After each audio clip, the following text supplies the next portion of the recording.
अस्सलाम वालेकुम, I hope you all are doing well. तो जैसा कि मैंने आपको मेडिकल, नॉन मेडिकल और आर्ट स्ट्रीम के लिए सब्जेक्ट एक्सपर्ट से टिप्स दिलवाई, तो उसके बाद सिर्फ एक ही स्ट्रीम बचती थी, वो है कॉमर्स। बिकॉज 11 12 चाहे कोई सी भी स्ट्रीम हो, बाकी कॉमर्स के बगैर। तो आज की इस वीडियो में हम बात करेंगे कॉमर्स स्ट्रीम के बारे में। ये जनरल टिप्स होंगी आपके लिए हर एक सब्जेक्ट के लिए, जो कि देने वाले हैं तुफैल सर, जिनका एक्सपीरियंस कॉमर्स स्ट्रीम के बच्चों को पढ़ाने का 17 ईयर्स का है। तो इस वीडियो में तुफैल सर पहले आपके पेपर पैटर्न के बारे में बात करेंगे, उसके बाद आपको जनरल टिप्स देंगे हर एक सब्जेक्ट के लिए। ठीक है, तो इस वीडियो को अंत तक जरूर देखें और अच्छी खासी टिप्स लेके जाओ। Assalamu alaikum to all of you. May Allah bless you and protect you all.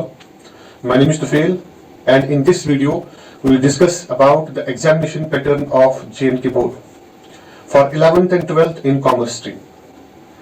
जैसे हमें पता है कि जो हमारे पास सब्जेक्ट्स होते हैं, आपका जनरल इंग्लिश है, अकाउंटेंसी है, बिजनेस स्टडीज है, ई-शिप और इकोनॉमिक्स है, और आपके ऑप्शनल सब्जेक्ट्स हैं। पहली चीज जो हमें डिस्कस करनी है दैट इज पेपर पैटर्न। आपका जो पेपर होगा 11th 12th में, वो किस लेवल का होगा, वो किस स्टैंडर्ड का होगा। As I am teaching commerce for the last 17 years, जैसे मैंने एनालाइज किया है, जो सीबीएसई में पेपर आता है वैसे जेके बोर्ड का पेपर नहीं आता है। बिल्कुल एक एवरेज पेपर होता है। आप एवरेज से मॉडरेट समझ के लीजिए कि एवरेज से मॉडरेट पेपर जो है आपको देखने को मिलेगा। अब देखिए, हमें जो लेवल जो होगी, लेवल आपकी जो पैटर्न जो एग्जामिनेशन का होगा या जो आपका पेपर है, चाहे वो कोई भी सब्जेक्ट है कॉमर्स में, चाहे वो आपका अकाउंट्स है, बिजनेस स्टडीज है, या आपका ई-शिप है, या इकोनॉमिक्स है, या आपके ऑप्शनल सब्जेक्ट्स है, लेवल जो है लेवल बहुत लो रहने वाली है एग्जामिनेशन में। मगर ये लेवल उनके लिए है जिन्होंने स्टडी किया होगा। आप जिनने स्टडी नहीं किया है, अभी भी मतलब इतना टाइम आपके पास है कि आप अभी भी पढ़ सकते हैं और एग्जाम में जो है एग्जाम में अच्छे मार्क्स ला सकते हैं। तो पहली चीज आपको ये दिमाग से निकालना है कि पेपर टफ होगा। पेपर जो है आपका इजी टू मॉडरेट लेवल का होगा। और दूसरी चीज जो बहुत ही इंपॉर्टेंट है, जब आप प्रिपरेशन करके जाओगे, जब आपका एग्जाम स्टार्ट होगा, तो एग्जामिनेशन से पहले जो है आपको 15 मिनट दिए जाते हैं पेपर को पढ़ने के लिए। वो 15 मिनट जो है, वो 15 मिनट आपको यूटिलाइज करने हैं। पेपर को अच्छे से जितनी बार हो सके उतनी बार आप पढ़ेंगे, चाहे 3 बार या 4 बार आप पेपर को पढ़ सकते हैं। अब देखिए, यहां पे जब आपने पेपर पढ़ा, उसके बाद एक इंपॉर्टेंट चीज जो आपको देखनी है that is time management. Time management is very important, particularly in theory subjects. अगर आप बिजनेस स्टडीज की बात करते हैं, बिजनेस स्टडीज में आपका जो पेपर आता है, या इकोनॉमिक्स में पेपर आता है, या ई-शिप में पेपर आता है, लगभग उसमें थ्योरेटिकल ज्यादा होता है। न्यूमेरिकल जो है इकोनॉमिक्स में होता है, मगर वो नेग्लिजिबल होता है as compare to CBSE. CBSE में ज्यादा होता है, मगर जेके बोर्ड में जो है बहुत कम होता है।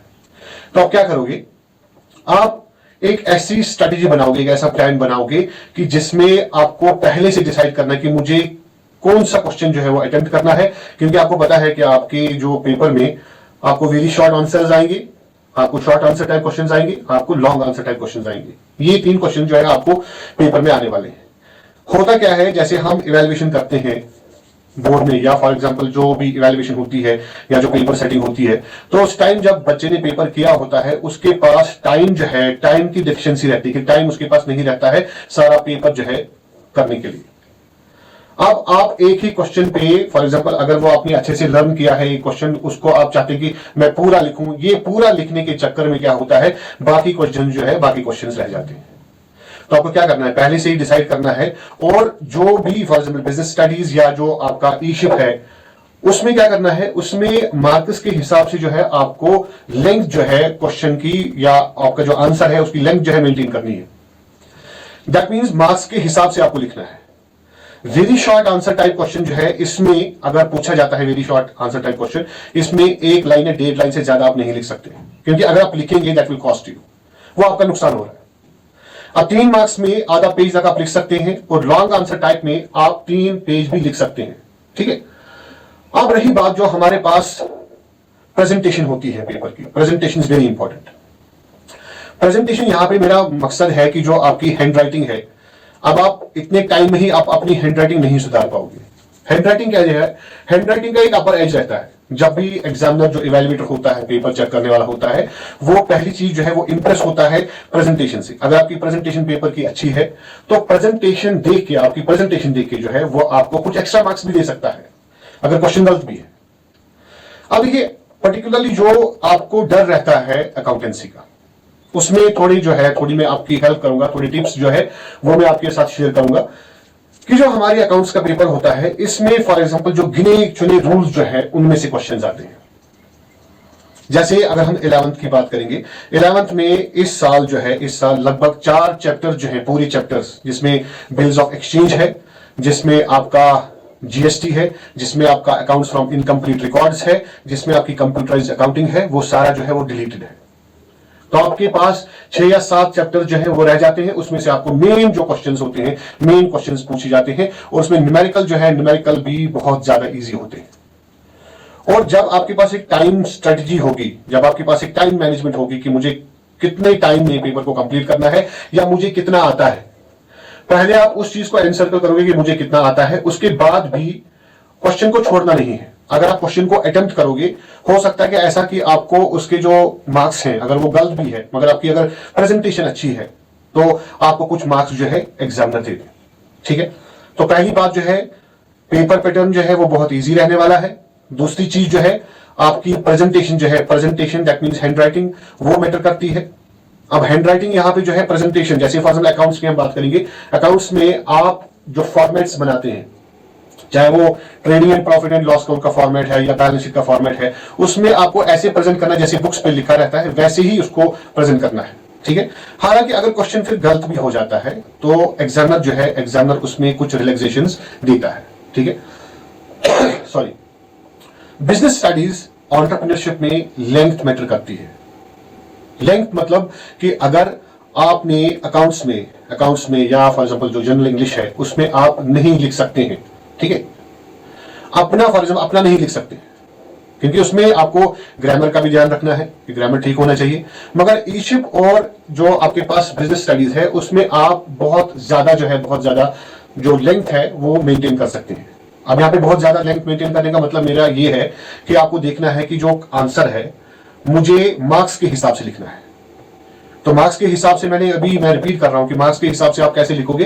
पहले आप देखोगे कि जो हमारा 1 मार्क वाला क्वेश्चन है उसमें 2 लाइंस इनफ, जो शॉर्ट आंसर है उसमें आधा पेज या 1 पेज भी आप लिख सकते हैं तो वो इनफ है। जो लॉन्ग आंसर टाइप क्वेश्चन है उसमें क्या करोगे आप, उसमें आप एक लेंथ लिख सकते हैं, 3 पेज की लेंथ आप लिख सकते हैं।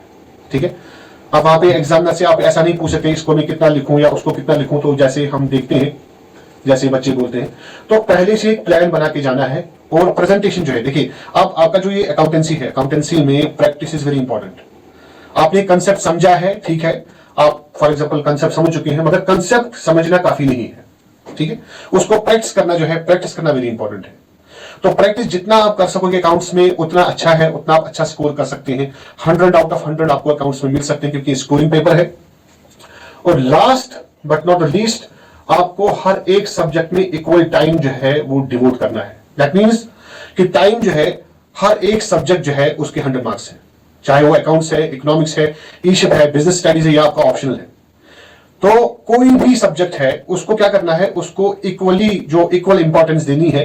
दैट मींस आप समझोगे कि ईशिप जो है, ईशिप इजी है, या फॉर एग्जांपल मेरे लिए बिजनेस स्टडीज इजी है, उसको मैं कम टाइम दूंगा, अकाउंट्स को ज्यादा टाइम दूंगा। देखो बेटा, अकाउंट्स में भी 100 मार्क्स है और इकोनॉमिक्स में भी 100 मार्क्स है, ईशिप में भी 100 marks. Best of luck. Thanks a lot Tufail sir, आपने इस वीडियो के लिए टाइम निकाला। तो बाकी जो भी ये वीडियो देख रहा है, आई होप कि आपको इस वीडियो से पॉजिटिव इन्फॉर्मेशन ही मिली होगी। Now it's up to you, आप कैसा रिस्पांस दोगे इस वीडियो पे। ठीक है, तो बाकी इस वीडियो को लाइक और शेयर करें हर एक बच्चे के साथ, और साथ ही साथ हमारे चैनल को सब्सक्राइब जरूर करें ताकि आपको ऐसी बेनिफिशियल वीडियोस और लेटेस्ट अपडेट्स मिलती रहे। सो मिलते हैं किसी और वीडियो में, तब तक के लिए अल्लाह हाफिज़, टेक केयर।